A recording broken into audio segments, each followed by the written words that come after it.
કેમ છો? આજે હું બનાવી રહી છું પાલક પનીર। તો અહીંયા મેં એક પેનમાં ગરમ પાણી કરવા માટે મૂક્યું છે। તેમાં મેં પાલક બરાબર ધોઈને અહીંયા સમારીને ધોઈને રાખી છે। હવે આપણે તે ગરમ પાણીમાં એડ કરીશું અને 1 મિનિટ માટે કૂક થવા દઈશું।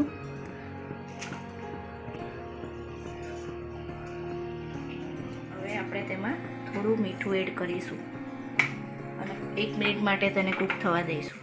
ફ્રેન્ડ્સ, હવે આપણી પાલક થઈ ગઈ છે।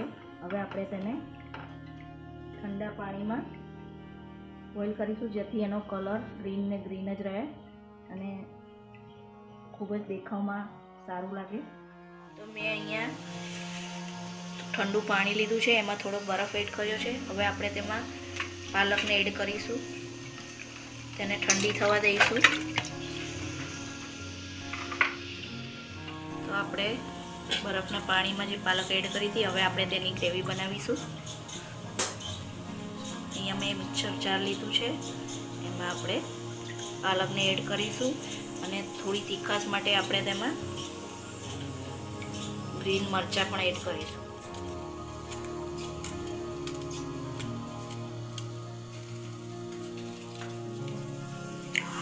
તો આપણી પાલકની ગ્રેવી તૈયાર છે। હવે આપણે પાલક પનીર બનાવીશું।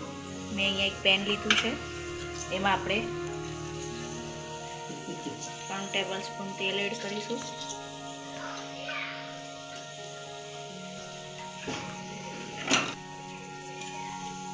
હવે આપણે તેમાં 1 ટેબલ સ્પૂન જીરું એડ કરીશું, થોડી હિંગ એડ કરીશું। હવે આપણે તેમાં લસણ એડ કરીશું અને ડુંગળી એડ કરીશું।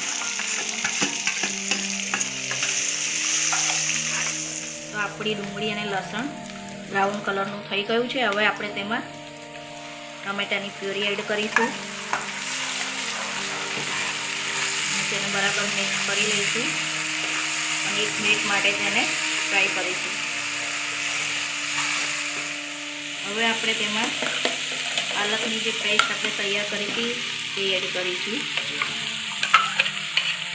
જો ફ્રેન્ડ્સ, અહીંયા આપણે બરફના પાણીમાં પાલકને નાખી હતી, તો એ પાલકનો કલર એકદમ ગ્રીન ને ગ્રીન જ રહ્યો। જો આપણે ડાયરેક્ટ ગરમ પાણીમાંથી કાઢી અને ડાયરેક્ટ ગ્રેવી બનાવીએ છીએ તો એનો કલર બદલાઈ જાય છે, આવો ગ્રીન રહેતો નથી।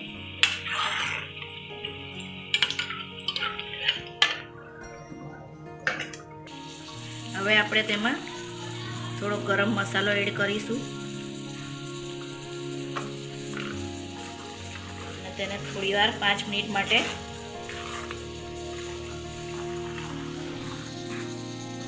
ઉકળવા દઈશું।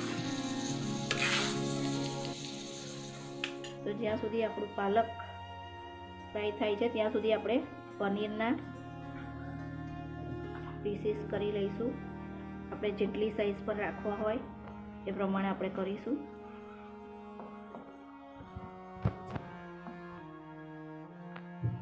અને પનીર એકદમ સોફ્ટ અને સ્મૂથ હોવું જોઈએ, ફ્રેશ હોવું જોઈએ।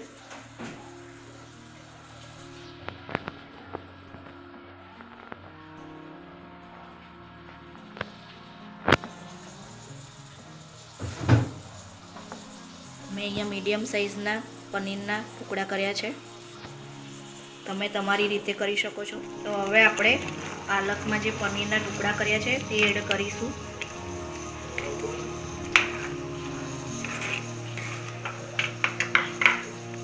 તો અહીંયા મેં પનીર એડ કર્યું છે અને સાથે થોડું દૂધ પણ એડ કરીશું। તમે દૂધની બદલે ક્રીમ પણ એડ કરી શકો છો, તેનાથી પાલક પનીર આપણું એકદમ ક્રીમી લાગે છે ખાવામાં ખૂબ જ। અને તમે દૂધમાંથી બનાવેલી ઘરની મલાઈ પણ એડ કરી શકો છો ક્રીમની બદલેમાં, તો પણ ખૂબ જ ટેસ્ટી લાગે છે। તો હવે આપણે તેને 5 મિનિટ થવા દઈશું, પછી આપણું પાલક પનીર રેડી છે।